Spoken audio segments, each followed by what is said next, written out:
bon après-midi tout le monde. Merci d'être ici avec ces beaux soleils dehors. Merci aussi aux organisateurs de m'avoir invité. Donc aujourd'hui, je vais vous parler, comme la question l'indique, de la possibilité, voire plausibilité que l'intelligence artificielle puisse contribuer d'une manière quelconque à soutenir la communication avec les personnes atteintes de démence. La démence est une problématique mondiale. Il y a 55 millions de personnes atteintes de démence dans le monde. Puis, il va y avoir une augmentation significative de la démence étant donné le vieillissement de la population mondiale. Il n'y a pas de traitement curatif pour la démence. Ça fait longtemps qu'on essaye d'en avoir, mais pour l'instant, on est loin d'un traitement curatif. Donc, en fait, il faut miser sur la qualité de vie des personnes atteintes de démence et sur la compression des morbidités. Qu'est-ce que cela veut dire? La compression des morbidités est un concept qui fait référence au fait que, malgré le fait que la maladie avance, parce que c'est une maladie progressive de manière inéluctable, on peut quelque part atténuer les effets de la maladie par des interventions qu'on peut faire au niveau de l'environnement pour supporter la personne et ses aidants et aidantes. J'utilise les masculins, mais bien sûr, je réfère à toute la diversité, surtout qu'en général, les aidants sont des aidantes. Pourquoi je parle de socialisation quand on parle de démence? C'est parce que, en fait, la socialisation est quelque chose d'essentiel à l'être humain. Il y a eu tantôt une présentation très intéressante à propos de comment rendre l'intelligence artificielle plus sociale. Et pourquoi? Parce qu'on est des êtres sociaux.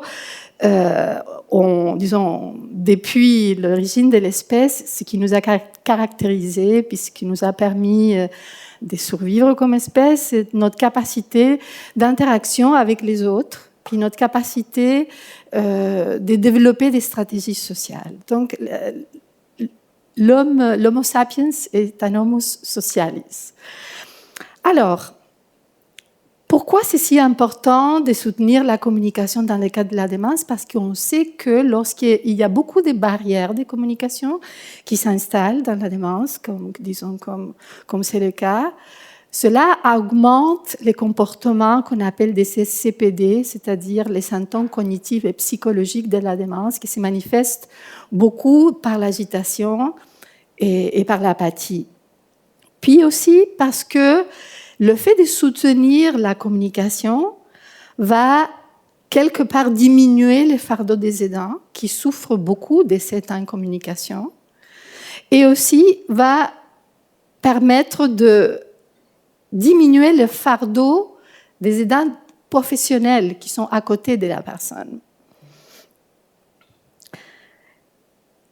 La question de la communication et la démence est vraiment cruciale parce que les problèmes de communication sont au cœur de la démence. La démence a été définie comme un syndrome aphaso-aphratoagnosique. Donc, il y a une aphasie dans la démence. Puis, c'est une aphasie progressive. Ce qui arrive, c'est que les interactions entre les personnes deviennent de plus en plus difficiles parce que la communication transactionnelle, telle qu'on la connaît, nous, comme celle que j'ai en ce moment avec vous, pour transmettre des informations, ces communications-là deviennent de plus en plus difficiles jusqu'à être impossibles. Ces difficultés de communication sont des barrières qui créent des conflits entre les personnes qui vivent avec la démence et qui vont, finir par briser le lien entre les personnes. En fait, les gens pensent que la cause principale de l'institutionnalisation des personnes avec démence, ce sont les troubles de la mémoire, puis en fait, ce sont les troubles de la communication. Quand les aidants ont tout essayé pour continuer à communiquer et que la communication ne marche pas, que le modèle communicationnel qui a fonctionné toute la vie ne marche plus, c'est là que souvent on décide d'amener la personne dans une institution. Et aujourd'hui, je veux parler d'un groupe d'institutions en particulier. Ici au Québec, ça s'appelle les CHSLD, c'est les centres hospitaliers de soins de longue durée, EHPAD en France, je crois. Disons que dans ces environnements-là, la plupart des personnes vivent avec une démence, donc l'interaction sociale est très limitée, d'autant plus que la charge de travail des aidants est très très grande. Et cela, disons, limite la disponibilité des aidants à chercher des stratégies de communication. Mais en même temps, ce qui est un constat qu'on a fait depuis un certain temps que je travaille avec cette population, on voit qu'il y a des écrans partout dans les CHSLD, des écrans, puis même que les personnes qui vivent en CHSLD sont exposées aux écrans environ 3 heures par jour, sans aucun égard au contenu qui est présenté sur les écrans. Ça se fait bien entendu avec la meilleure intention, disons, de les occuper, de les stimuler, etc. Mais en réalité, on ne sait pas quels sont les effets de ces écrans-là. Nous avons fait une série d'études dans le passé, et je ne veux pas parler de toutes ces études-là parce que je ne rentrerai pas dans les 20 minutes, mais nous avons fait une série d'études dans le passé, puis je peux répondre à des questions si vous voulez après, qui nous laissent penser qu'en manipulant le contenu d'écran, on peut arriver à engager une personne atteinte de démence dans des échanges qui sont centrés sur la personne et non pas sur la maladie, parce que ça, c'est une autre chose qui arrive. Disons que toutes les questions qu'on pose aux personnes, ça va, vous allez bien, est-ce que vous avez mal, est-ce que vous avez faim, disons, c'est toujours la même question, mais il n'y a pas vraiment d'une communication centrée sur la personne. On a fait des études à partir d'un concept qui n'est pas nouveau, que je pourrais expliquer davantage aussi, si vous voulez, qui est celui de la communication émotionnelle. C'est un type de communication, en fait, qui est axé sur le partage des émotions et l'empathie. Et cette communication se caractérise par une abondance des signes non verbaux, tout ce qui est gestes, mimique faciale, ton de la voix, posture, c'est prépondérant dans la communication émotionnelle. Et son objectif n'est pas transactionnel. L'objectif est le bien-être et le réconfort de la personne. Et une chose très intéressante, c'est que ce type de communication ne sollicite pas beaucoup de ressources cognitives. Donc, en fait, elle est présente tout au long de la vie, parce qu'on l'a toujours depuis la naissance. En fait, c'est comme ça qu'on commence à construire la communication transactionnelle via des échanges, des échoïsations d'émotions accompagnées de répétitions des syllabes et des gestes de la tête, de souris, etc. Mais cette communication-là, elle perdure tout au long de la vie. Puis, dans le cas de la démence, elle peut être mise à profit. Donc, pour résumer cette première partie, la démence amène des troubles de la communication. Ces troubles de la communication diminuent l'engagement social jusqu'à presque l'anéantir. Et cet isolement social vient contribuer à l'avancement de la détérioration cognitive et physique de la personne. On a prouvé scientifiquement que le fait d'être isolé, puis on le sait un peu plus maintenant, amène des états confusionnels, amène une espèce d'apathie cognitive, une espèce d'endormissement, disons, de nos habiletés, même en étant jeune et en pleine santé. On l'a vécu beaucoup avec la pandémie. Imaginez-vous vivre dans un milieu où on n'a pas d'interaction pendant des mois, et voire des années. Et c'est un peu ce qu'on a vu avec la COVID. On était en train de faire des études déjà en CHSLD.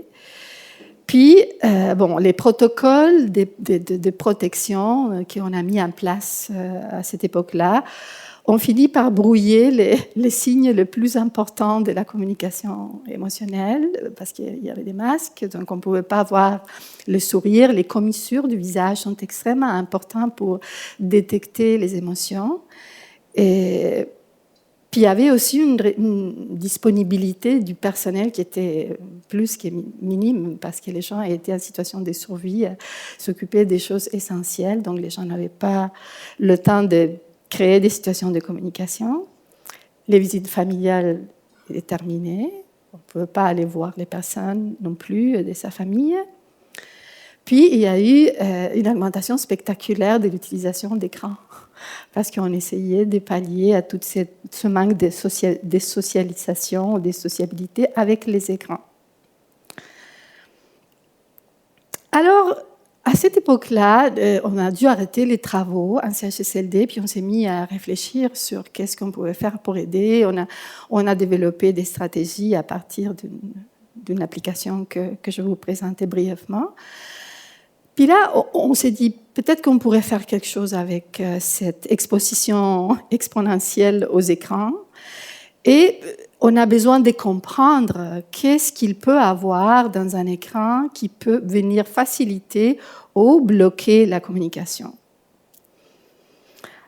On pensait qu'aussi, on pourrait mieux comprendre comment ces informations-là pouvaient être mises à profit pour identifier des profils de contenus d'écran qui pourraient servir à différents types de populations avec démence, parce que les personnes avec démence, il y a beaucoup de profils aussi. Donc, en fait, on s'est réunis, un groupe de chercheurs que je vais vous présenter dans quelques minutes, pour réfléchir à un projet dont l'objectif principal est de développer des interventions pour soutenir l'engagement social des personnes vivant avec démence et leurs proches en s'appuyant sur la communication émotionnelle. Donc, il s'agirait ici des interventions non pharmacologiques et écologiques, accessibles et personnalisables, parce que ça, c'est une autre clé pour la communication émotionnelle. Il faut que ça soit relié à l'expérience de vie de la personne. Puis, on s'est dit que pour ça, il faut allier l'expertise humaine à l'intelligence artificielle, parce que l'intelligence artificielle, je crois, peut nous aider. Vous allez voir quelques idées et aussi quelques idées des défis qu'on a. Puis ça, c'est l'équipe qui, comme vous voyez, c'est une équipe très intersectorielle qui inclut des neuroscientifiques, des experts en cinématographie, des experts en sciences des données, des cliniciens, des résidents, des personnes âgées en santé, des gérontopsychiatres, psychologues, gestionnaires des soins, parce que c'est important que les gestionnaires soient là, parce que si on crée des programmes qu'après on ne peut pas implémenter, ça ne sert à rien. Puis bien sûr, des experts en intelligence artificielle. Donc, pourquoi on veut faire ça? Parce qu'on veut en même temps garder l'engagement social, qui est essentiel à la qualité de vie des personnes, et diminuer les fardeaux des aidants, y compris dans les périodes d'isolement.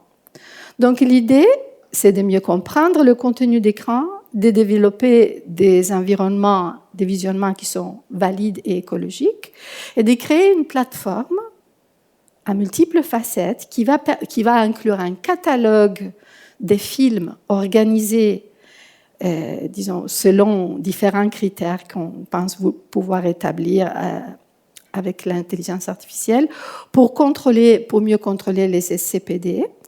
Puis, éventuellement, quand on aura suffisamment de données, et ce sera, disons, plus précis, développer des algorithmes qui vont aider à la prise en charge de ces personnes.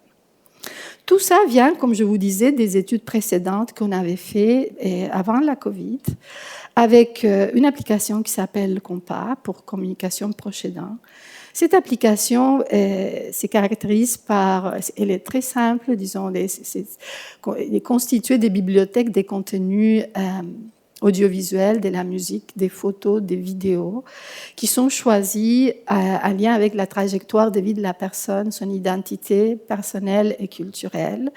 Et il y a une série de formations, disons, qu'on donne avec l'application, pour savoir comment établir ce type de communication émotionnelle avec la personne atteinte de démence.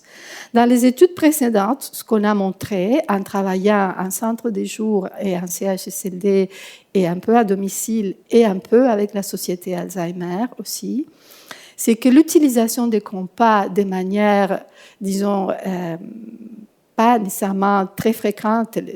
On avait demandé minimum 3 fois par semaine, 15-20 minutes, ce qui n'est pas beaucoup, mais les gens l'utilisaient plus parce que ça les aidait à garder les liens avec leurs proches. Cette utilisation, avec quelques balises qu'on donne, favorise l'engagement social via la communication entre la personne atteinte de démence et son aidant ou aidante, réduit les comportements d'agitation et apathie chez les résidents, notamment on a vu une diminution de ces comportements lors des soins d'hygiène, qui est un moment où les gens s'agitent beaucoup. Ce que les aidants faisaient, c'est faire une session compas juste avant pour préparer la personne, puis ça marchait mieux. Il y avait moins de prises de médicaments pour calmer les personnes. Puis la diminution du fardeau des aidants, telle que mesurée par des mesures standardisées et connues. Donc en fait, on veut faire la même chose maintenant, quelque part, mais avec l'intelligence artificielle, ce que l'on va faire, c'est d'analyser et systématiser un peu les signes comportementaux qui indiquent la présence de réactions émotionnelles au contenu d'écran. C'est ça qu'on va faire. Puis, l'idée, c'est de créer une plateforme, disons, où des clips pourront être utilisés comme une façon soit d'engager la personne dans une situation de communication, et quand elle est plutôt dans un état d'apathie, soit de la calmer quand elle commence un épisode d'agitation. Puis, on pense que, étant donné la caractéristique de l'étude que je vais vous présenter brièvement,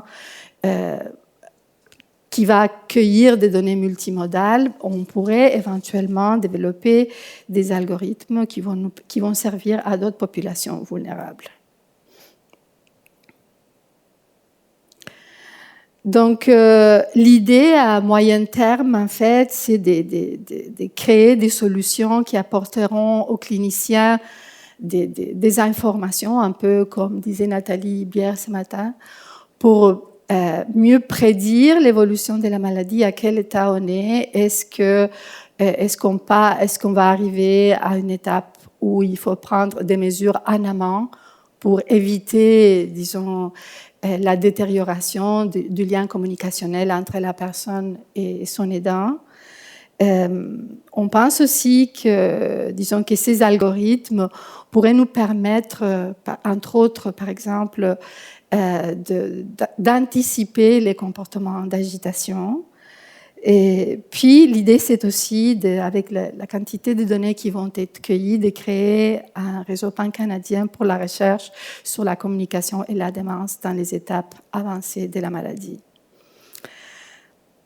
C'est sûr que si c'était possible de faire tout ça, ça permettrait vraiment d'accélérer le développement des interventions spécifiques pour cette population qui est très défavorisée parce qu'en fait, il n'y a pas beaucoup d'études qui se sont penchées sur la façon de maintenir la communication avec les personnes atteintes de démence. Puis, ça permettrait aussi d'améliorer le travail des aidants. La communication est au cœur des soins de santé. S'il n'y a pas une bonne communication, la qualité des soins diminue, c'est prouvé. Donc, si ne c'était que pour la qualité des soins, disons, c'est important de préserver cette communication. C'est sûr que avec la collecte des données qu'on va faire, qui est une collecte multimodale qui comporte autant des signes physiologiques comme des enregistrements du visage, l'étude des expressions faciales et ceux mis en lien avec les émotions, le contenu des interactions selon le contenu d'écran, puis la caractérisation des clips. Quels sont les ingrédients des clips qui génèrent ces émotions positives que l'on recherche? L'idée, c'est que l'intelligence artificielle va nous permettre d'intégrer ces données-là et d'établir des profils, disons, ou des patterns, des matchings entre la population clinique et le contenu d'écran qui la favorise davantage.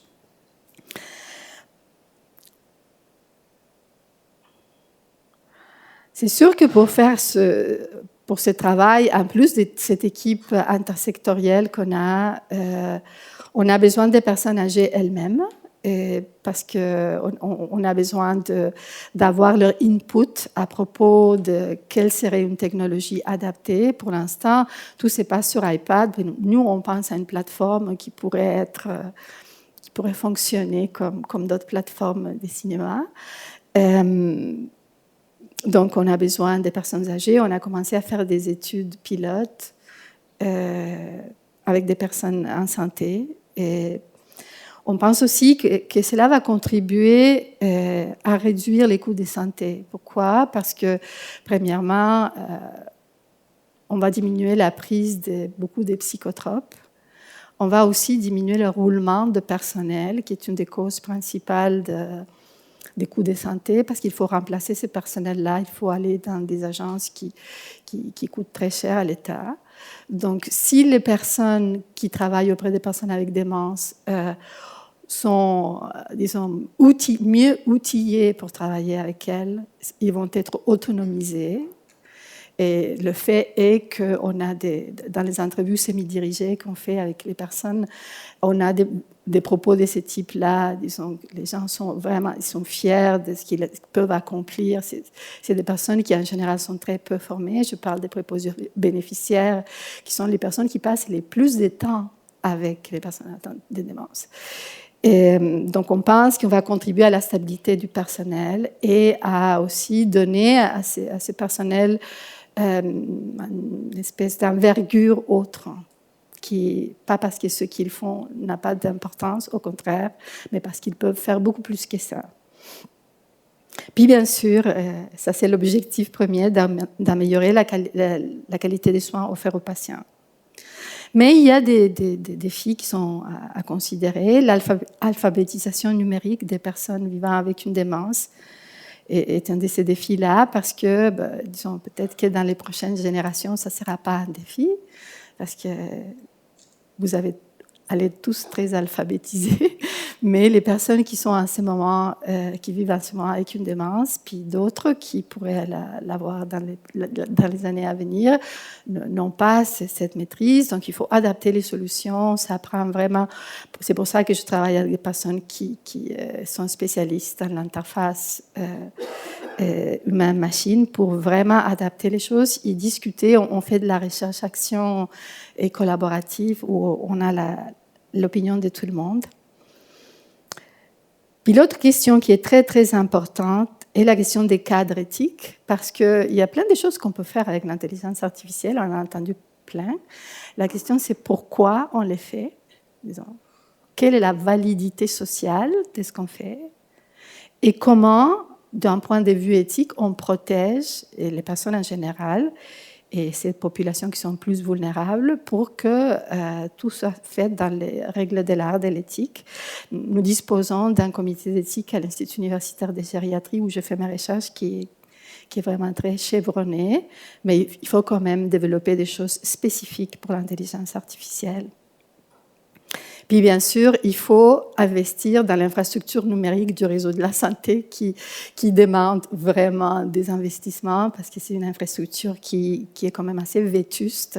Et nous, on arrive avec des idées très innovantes, puis des fois, c'est pas toujours facile à faire. On trouve des solutions, mais ça serait, si on pense à des implémentations à large échelle dans l'ensemble du réseau de la santé, comme c'est en train d'arriver avec Compa, disons, je pense que ça prendrait un upgrading, pour le dire rapidement, au niveau informatique dans le réseau de la santé. Donc voilà, c'est un peu ce que je voulais vous raconter aujourd'hui. Je veux remercier tous les organismes subventionnaires, puis je vous remercie de votre attention. J'ai énormément de questions. Je vais me concentrer peut-être sur une qui me pop-up. Pourquoi? Parce que ce matin, j'ai vu Mme Émilie Saint-Hilaire, puis je suis curieux par rapport à ça. Elle a présenté une poupée Reborn. Puis ça m'intrigue un petit peu parce qu'elle disait qu'il y avait des personnes âgées qui avaient une poupée Reborn, puis que ça les permettait... Quoi, pardon? Une poupée Reborn, est-ce que ça vous dit quelque chose? En enfant, c'est une poupée... Ah oui, les poupées, oui. Puis bon, elle mentionnait qu'effectivement, ça aidait les personnes âgées qui s'occupaient du bébé, peut-être parce qu'ils n'ont plus personne autour d'eux et tout ça. Je voulais peut-être avoir votre avis là-dessus. J'ai d'autres questions, mais c'est celle-là peut-être Je connais ces travaux, en fait. Ça marche pour certaines personnes, pas pour d'autres. Euh, disons, je pense que le fait de pouvoir, disons, exprimer un peu des émotions positives et de tendresse ou, disons, sensibilité, ça peut aider, mais je pense pas que, je pense que c'est un autre terrain très différent de l'engagement social. Moi, je m'intéresse vraiment aux interactions entre des humains aussi. Puis, c'est tout un autre domaine qu'est le mien. Je ne peux pas donner plus d'opinion que ça, mais je connais les travaux. Je sais que pour certaines personnes qui sont très isolées, disons très introverties et qui échangent pas beaucoup avec leur environnement, ça permet un contact et la poupée se transforme quelque part en objet transitionnel qui permet à une deuxième personne de rentrer en contact avec la personne avec démence via la poupée. Mais c'est un peu, disons, c'est sûr qu'ici, moi, j'ai le contenu d'écran. Mais ce que l'on voit, nous, dans nos études, c'est que le contenu d'écran génère des échanges non-verbaux et verbaux qui sont de nature personnelle, c'est-à-dire, par exemple, je ne pouvais pas montrer des clips que j'ai extraits parce qu'à l'époque, on n'avait pas l'autorisation écrite des personnes pour le faire, mais des personnes qui sont, par exemple, qui passaient leur journée assises à frotter les pieds contre le sol, puis sans parler, en présentant X contenu qu'on avait analysé, puis et jugé pertinent pour cette personne-là, la même personne arrête ses comportements compulsifs, lève le visage, regarde les dents, sourit. Donc, les dents posent une question et la personne répond verbalement et fait un commentaire à propos de ça. C'est le moment d'engagement qui compte, mais aussi la perception de l'aidant par rapport à la personne, qui tout à coup devient une personne avec une histoire, parce que dans les cas, c'était un extrait de Charles Aznavour, La Bohème, puis la dame s'est mise à chanter, puis a fait un commentaire à propos de son amoureux de l'époque. Okay? Donc, c'est comme qu'on sort du terrain de la maladie complètement, puis on voit la personne. Et ça fait un déclic dans la relation qui a des impacts très positifs. C'est différent de la poupée, comme vous voyez. Peut-être une petite chose par rapport à ça. Je ne sais pas si on l'a vu, mais c'est quoi on voit que la communication aide à diminuer la démence. Est-ce qu'on a des statistiques à savoir à quel niveau ça diminue vraiment la démence? C'est pas que ça diminue la démence. La démence, c'est un processus physiopathologique, disons, qui est progressif, puis il avance. Mais l'avancement de la maladie peut être d'une certaine manière, disons, pas contrôlé, mais minimisé en termes des impacts avec des orthèses cognitives ou autres qu'on peut mettre à disposition de la personne. Par exemple, concrètement, une personne avec une démence qui est isolée en plus, elle va se détériorer plus rapidement. Pas parce que la maladie avance plus rapidement, mais parce que ça interagit avec l'isolement social. Tandis que la même personne, dans un environnement qui est socialement engageant, elle peut avoir une qualité de vie meilleure, même si la maladie continue à avancer. C'est un peu comme l'exemple du bilinguisme, dont je ne parlerai pas aujourd'hui, mais c'est un autre de mes sujets de recherche. Comment est-ce que le bilinguisme peut faire une compression des morbidités dans la démence? La maladie, elle continue. Mais l'impact de la maladie sur la personne est différent. OK. En fait, j'imagine que l'intelligence artificielle, c'est pour choisir quel contenu montrer à qui. Mais comment est-ce que ça fonctionne, le processus de vraiment choisir spécifiquement quoi montrer à telle personne si on ne sait pas, par exemple, vous avez mentionné une personne qui a commencé à chanter, si on n'avait pas l'information qu'elle chantait dans le passé ou comme ça, comment choisissez-vous? Disons qu'avec Compass, ce qu'on a créé, ce sont des questionnaires de trajectoire de vie. À partir de ces questionnaires-là, on peut commencer à chercher des contenus qui sont mis manuellement.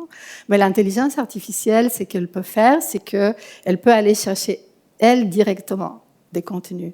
Mais pour l'instant, on ne sait pas exactement qu'est-ce que ça va faire l'intelligence artificielle. Parce que l'idée, c'est que nous, on va faire une collecte des données où il va y avoir des contenus d'écran, disons que l'on a vu qui aident, mais qu'on va tester maintenant.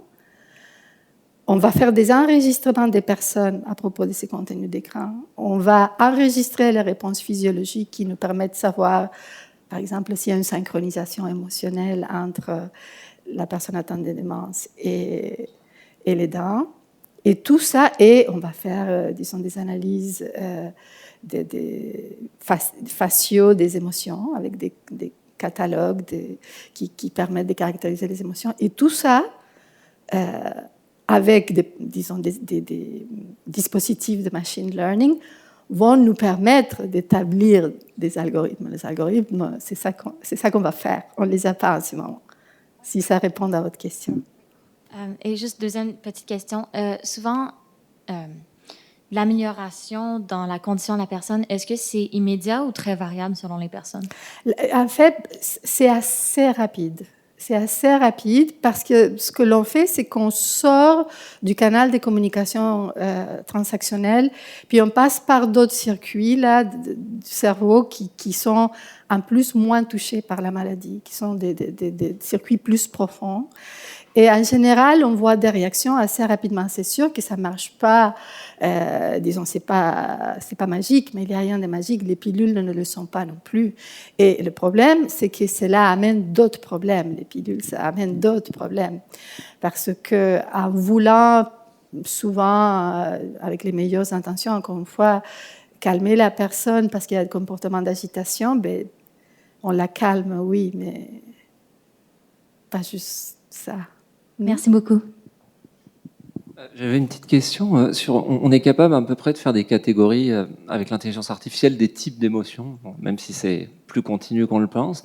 C'est quoi le genre d'émotion qui va provoquer secondairement de la communication? Parce que j'aurais tendance à penser que c'est du rire ou de la joie, mais est-ce que même de la tristesse, une forme de mélancolie? Pour l'instant, ce que l'on a vu, ce sont des émotions positives qui sont d'ailleurs celles que les personnes atteintes avec démence arrivent à reconnaître même la maladie très avancée. C'est-à-dire que les expressions faciales, par exemple, de peur ou de rage, sont plus difficiles à détecter pour les personnes atteintes de démence. Mais les expressions positives, disons la joie, le bien-être, ce type d'émotions sont plus faciles à discriminer. Et ce sont ces émotions-là que l'on recherche avec le contenu d'écran. Pas nécessairement la joie totale, mais disons quelque chose, une sensation de bien-être positif. Et ça, c'est très idiosyncratique aussi, extrêmement idiosyncratique et culturel. Vous parliez en début de si l'IA pouvait soutenir la communication entre personnes atteintes de démence et leurs aidants. Finalement, la réponse, rapidement, vous avez dit que oui. Vous avez bien soutenu que la démence est une maladie qui augmente dans sa population, avec le vieillissement de la population, et que cette maladie entraîne des troubles de la communication qui sont pourtant essentiels à l'être humain, comme on est des êtres humains sociaux. Chez les démences, la communication est bloquée, comme je disais tout à l'heure, et les symptômes sont aggravés par ces troubles de la communication. C'est un peu un cercle vicieux finalement, et c'est là que les écrans notamment arrivent, et bientôt avec l'IA. Favoriser la communication favorise la qualité de vie des personnes démentes, mais aussi la qualité de vie et de travail des aidants et des aidants professionnels. Dans le centre de soins où vous avez fait votre recherche, la population démente qui était là, mine de rien, s'isole malgré elle, et donc a réellement un manque de communication. centré sur cette personne-là et non sur leurs besoins quotidiens primaires. Vous avez abordé, et j'ai beaucoup apprécié, le concept de communication émotionnelle que les recherches montrent très important pour les personnes démentes et personnes âgées en général, justement de pouvoir partager leurs émotions et faire face à de l'empathie. Malheureusement, l'institutionnalisation et l'isolement dû aux troubles de la communication entraînent une aggravation des symptômes de la maladie au fur et à mesure du temps. Et c'est là que pourraient intervenir les écrans et notamment l'IA pour pouvoir sélectionner les données ou les vidéos, enfin le contenu global que les personnes âgées pourraient avoir accès pour faciliter leur communication. Le projet Compass, qui a été fait avant le Covid, si j'ai bien compris, a montré du coup justement, avec une petite utilisation dans le temps, il y a déjà de forts effets positifs sur la communication et donc sur les symptômes aggravants de la maladie. Et donc en y intégrant l'IA, on pourra permettre d'analyser, de systématiser finalement ces effets-là pour être encore plus efficace, pour favoriser la communication pour les personnes âgées démentes. Bien sûr, comme à chaque fois, il y a des défis. L'alphabétisation numérique, on parlait que les prochaines générations, ce sera plus facile parce qu'on est tous avec nos écrans, chacun dans nos poches au moins. Et puis les défis éthiques, puisque c'est une population vulnérable avec des données toujours sensibles.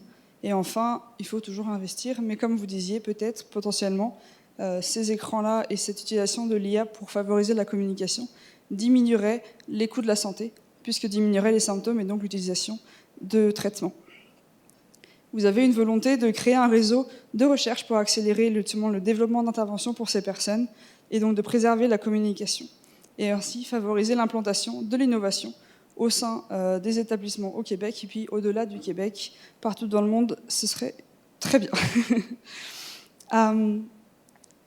Et donc finalement, pour conclure, intégrer les données récoltées par l'IA, je pensais à ce qui m'a marqué, c'est l'enregistrement du visage par rapport à la réaction au contenu vidéo. Permettra peut-être à terme de faire avancer aussi la recherche sur la démence de façon plus globale, notamment sur repérer les signes précurseurs pour combattre l'isolement des personnes âgées dans les institutions, mais peut-être aussi plus globalement l'isolement des personnes vulnérables. Et enfin, du coup, comme je disais, diminuer les soins de santé, les coûts des soins de santé et améliorer la qualité de vie. Un peu plus tôt, aujourd'hui, nous parlions avec Nathalie Bière que l'IA pourrait contribuer au maintien à domicile des personnes âgées. Anna-Inès, vous avez montré justement avec votre recherche que cela aussi passe par la communication et aussi dans les institutions. Je vous remercie tous de votre écoute. Je vous remercie encore une fois Anna-Inès pour cette conférence et je laisse la parole à Bilal Chérif, entrepreneur, qui va pouvoir nous parler du sport et de l'expérience utilisateur et comment elle peut être améliorée avec l'IA. Merci à vous.